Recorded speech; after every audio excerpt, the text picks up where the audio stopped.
Prince Charles worried about his dad driving in his advanced age more than 4 years ago. This afternoon Prince Philip was behind the wheel of a Land Rover which overturned after being in a collision near the Queen's Sandringham Estate in Norfolk. The 97-year-old, who was miraculously unharmed, was breath tested at the scene by a Norfolk police officer and provided a negative reading. Some have questioned the fact the Duke of Edinburgh was still driving, despite his advanced age. On June 6, 2014, Prince Charles told a D-Day veteran's son he worried about his dad's insistence on still driving a car. The heir to the throne spoke to Ivor Thomas, a former corporal in the Royal Engineers. Mr. Thomas's son, Philip, told the prince his father, who was sitting in a wheelchair, still insisted on driving his car, a 1985 Ford Sierra. "So does my father. I'm always worried," Charles said, before gesturing towards Mr. Thomas, and asking, "But his eyesight's all right?" These apparent concerns did not dissuade the Duke from driving Barack and Michelle Obama to lunch during their visit in April 2016. And earlier last year he was pictured driving at the Royal Windsor Horse Show. The cause of the accident is under investigation, Norfolk police said. The president of the AA, Edmund King, said high-profile car crashes involving elderly drivers often spark calls for bans or restrictions on older drivers. But he added, "If driving restrictions based on age and safety were introduced, we would be more likely to restrict young drivers rather than older drivers. Young, predominantly male, drivers are much more likely to crash within 6 months of passing their test than older drivers within 6 months of hanging up their keys. Older drivers often self-restrict their driving by not driving at night and only driving on familiar roads." Norfolk police said it was force policy to breath test all drivers involved in collisions. But he added, "If driving restrictions based on age and safety were introduced, we would be more likely to restrict young drivers rather than older drivers. Young, predominantly male, drivers are much more likely to crash within 6 months of passing their test than older drivers within 6 months of hanging up their keys. Older drivers often self-restrict their driving by not driving at night and only driving on familiar roads." Norfolk police said it was force policy to breath test all drivers involved in collisions. The Duke is spending the evening at Sandringham with the Queen at his side. The pair have lived there since Christmas, although Philip did not attend a church ceremony on Christmas Day. He officially retired from royal duties in August 2017.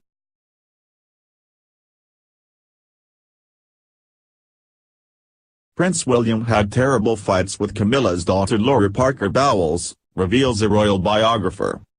Prince William and Prince Harry have often spoken of their admiration for their stepmother Camilla, Duchess of Cornwall.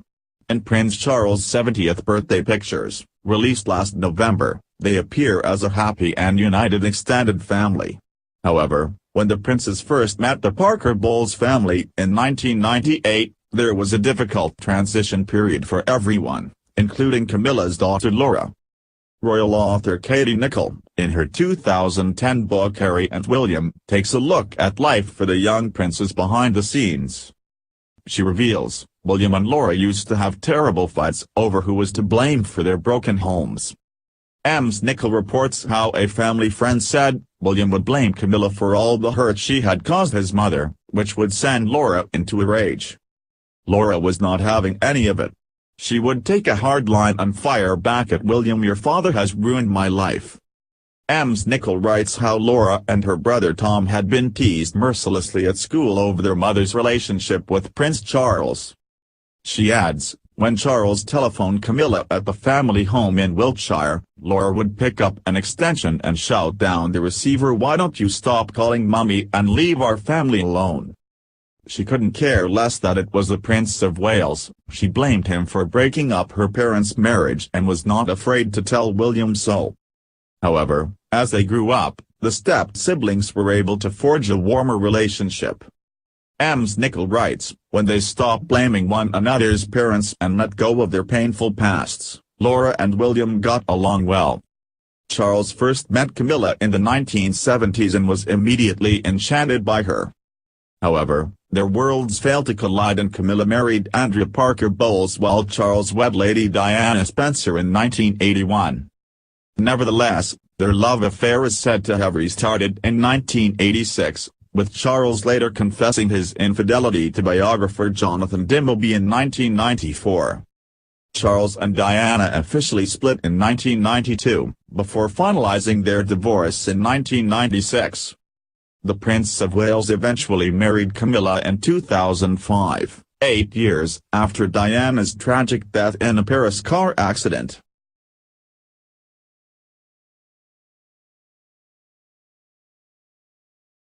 She is well known for her love of monochrome, but the Duchess of Sussex surprised royal watchers when she stepped out in a purple and red ensemble on Monday.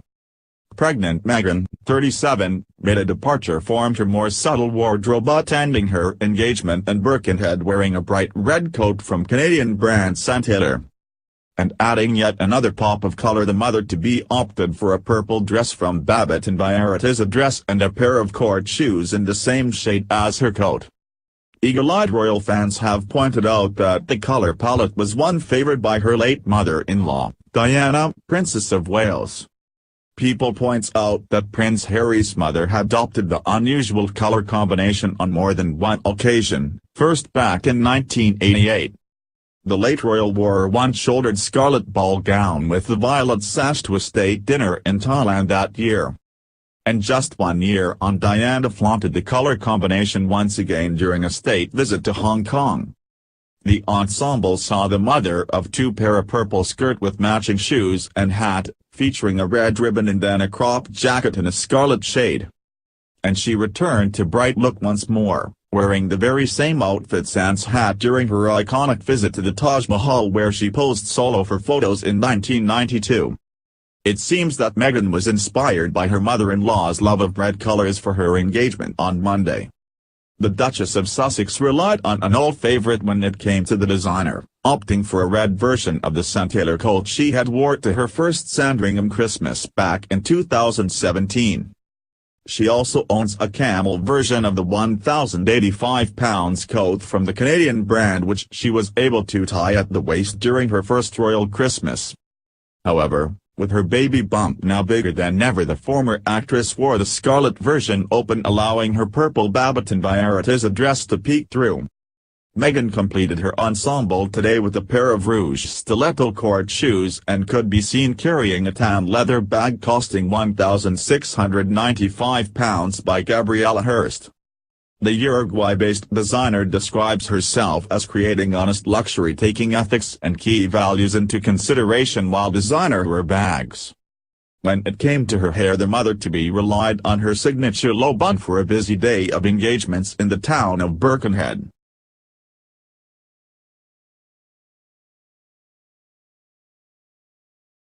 Meghan Markle, 37, married British royal Prince Harry, 34, in May last year. It has now been claimed that Meghan Markle considered daughter of Donald Trump, Ivanka, to be her idol. Meghan Markle was a minor U.S. celebrity before her relationship with Prince Harry. However, the LA-born actress had many passions, including politics and running her own lifestyle website.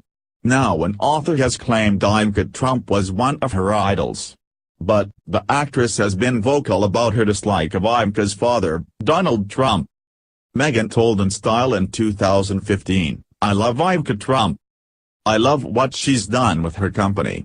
I think she's spectacular." Meghan listed Ivanka among a number of girl bosses.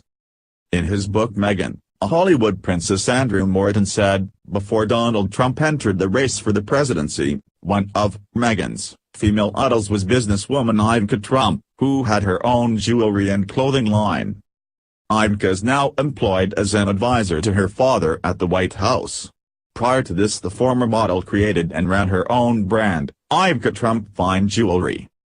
However, Meghan Markle was vocal about her dislike of Donald Trump during his campaign to be President of the United States. Meghan said Donald Trump, 72, was misogynistic. The Duchess of Sussex even claimed she would leave the country if the New Yorker won the election. The Suits star told Larry Wilmore on The Nightly Show in 2016, It's really the moment that I go, we film Suits in Toronto and I might just stay in Canada. I mean, come on, if that's reality we are talking about, come on, that is a game changer in terms of how we move in the world here.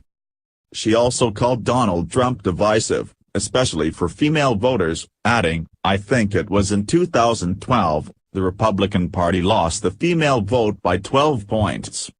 That's a huge number, and with as misogynistic as Trump is and so vocal about it, that's a huge chunk of it. Meghan Markle and Kate Middleton have been subject to rift rumors in recent weeks. The Duchess of Sussex is said to have missed Prince William's wife's birthday party on Sunday. The Sun journalist Dan Whitten appeared on Lorraine Today to discuss Meghan skipping the birthday celebrations.